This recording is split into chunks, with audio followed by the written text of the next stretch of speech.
Olivia de Havilland, one of the last remaining stars from the golden age of Hollywood, has died at the age of 104. During a career spanning several decades, she appeared in films including Gone with the Wind, The Adventures of Robin Hood and The Heiress, which led to one of her 2 Oscars. Our correspondent Lisa Mazemba looks back at her life. Despite its controversial depiction of race and slavery, Gone with the Wind is seen as a Hollywood classic. As the virtuous Melanie, opposite Vivien Leigh as the wayward Scarlett, Olivia de Havilland won an Oscar nomination. What a lovely dress, Scarlett, darling. India wasn't able to come tonight. Will you be an angel? I do need you to help me receive my guests. Yet she'd taken the part against the advice of her boss at Warner Brothers.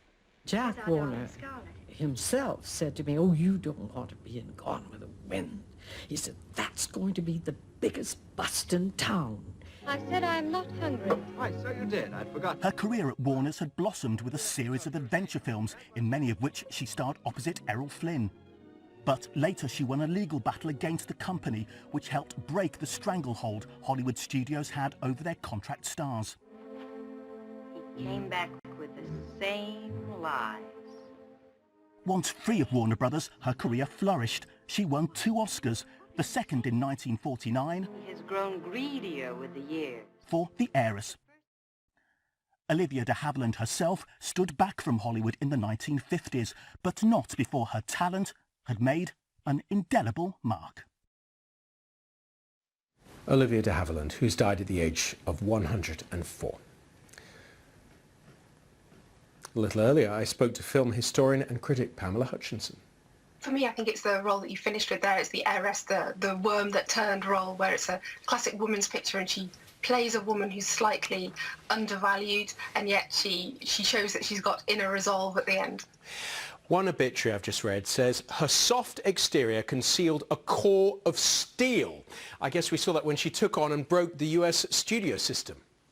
Yeah, actually, as in the role she played, she did have this quality of being someone that people rather underestimated in real life too, and the battle that she had with the studio was particularly ferocious.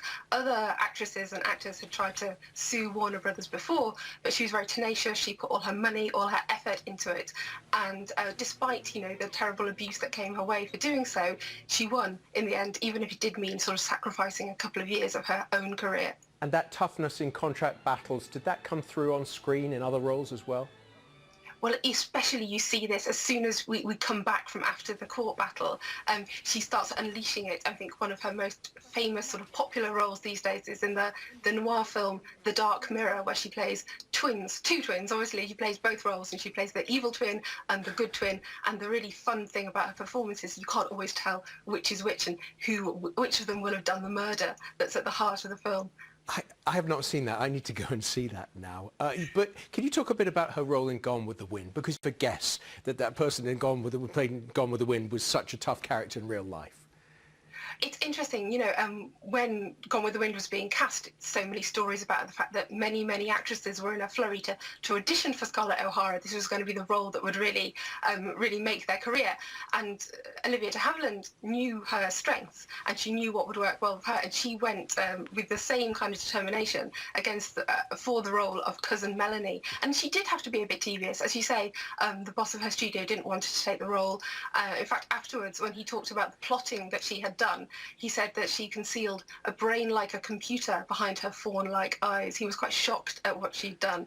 And yeah, but you know, I think that the cousin Melanie character is actually quite well beloved, and I think it's the sweetness of that role that endeared her to audiences then, but it's the sort of seriousness of that role that we find a kind of modern aspect in de Havilland's performance, and that's why her popularity has really endured, and she's still so beloved.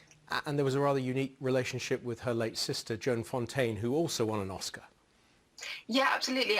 Joan Foster, her younger sister, who did get the Oscar before her, their rivalry was quite serious. I mean, it could sort of overshadow a lot of talk about her, and it's continued to up until quite recently with the television series Feud, where there were sort of certain scenes in that film where Olivia de Havilland was pictured doing things which she said she'd never talked about and that she'd never done, including using a particularly cruel word about her sister. So that rivalry really just sort of define her career for quite a long time, unfortunately.